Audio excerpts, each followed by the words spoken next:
Sino ako? Ano ang layunin ko? Sino nga ba ako? Kung tatanungin kita, sino ba ako?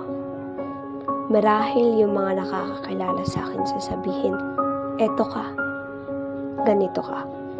Masayahin, masungit, maingay, jolly, makulit, maliit, matapang. Yun yung alam nila. What about the other side? Nope. They don't know me. Pero sino nga ba ako?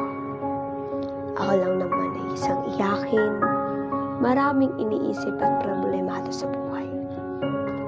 Problema na hindi alam ng iba.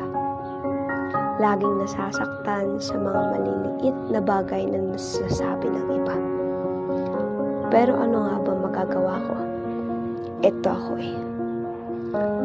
Ang layunin ko bilang isang tao ay isa lang naman. Magampanan ang misyon na pinapagawa sa akin ng Diyos. Kaya ako narito sa mundong ibabaw dahil may misyon na dapat gawin. At yun ay dapat kong pagtuunan ng pansin. At ang layunin ko ay dapat kong magawa.